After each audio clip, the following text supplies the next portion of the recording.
Imagine your bank statements from the last 12 months were like suddenly published on the front page of a newspaper. Oh, that is a terrifying thought for most people. Right. I mean, would they tell the story of a generous heart or a terrified hoarder? So today we are doing a deep dive into a sermon by Pastor Huzi Kong. He draws quite heavily on writings by John MacArthur, and we're focusing on the biblical principles of giving, specifically from Matthew chapter 6. And just to set the stage for you listening, our mission here is strictly to unpack the text impartially. We're just exploring the theological and practical arguments the source makes. Basically, the core premise is that our financial habits act as this direct mirror to our deepest core values. Yeah, right out of the gate, the text argues that financial giving is directly linked to spiritual blessing. It actually treats money like a set of training wheels. Training wheels, yeah. Like if you think about it, budgeting and giving away a small chunk of your income, it trains those basic spiritual muscles, the ones required to handle much heavier moral responsibilities later on.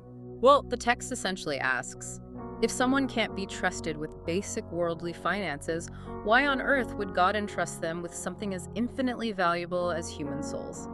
Wow, yeah, that is a heavy question. It is. The source even points out that some people end up stepping down from ministry simply because they can't manage their checkbook.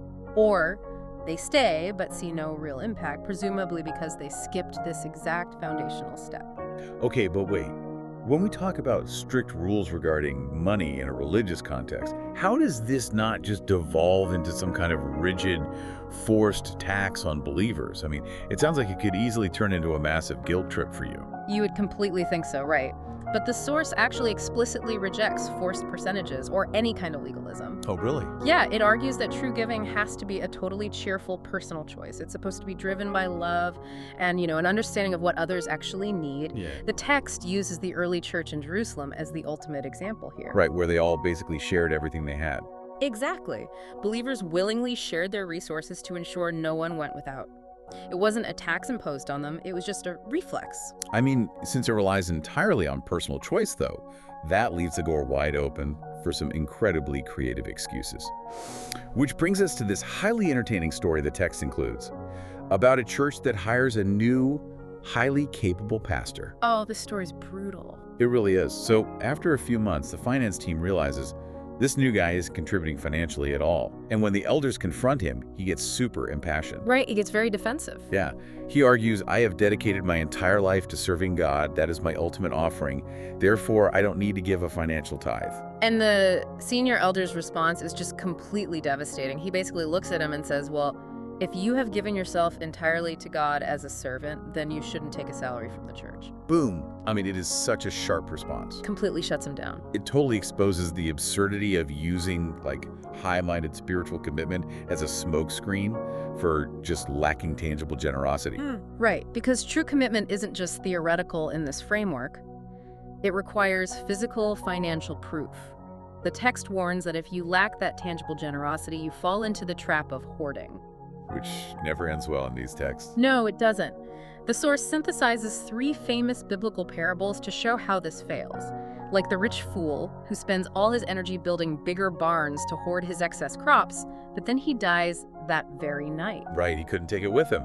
Exactly, proving the ultimate failure to convert wealth into something lasting. Yeah, and then you have the parable of the talents, showing someone burying their resources out of fear instead of putting them to work. Plus the story of Lazarus and the rich man, which really highlights the eternal consequences of, living in luxury while ignoring the suffering right on your doorstep. Right. Obsessing over the digits in your bank account just turns you into a miser.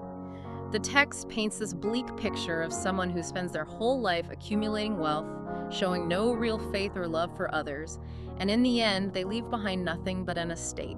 Just a cautionary tale, essentially. Yeah, basically a joke. Being a huge gamer, I can't help but liken this to grinding for a massive high score in a video game. Okay, how so? Well, you put all this time in, the number gets huge, but the absolute second you turn the console off, that score is wiped.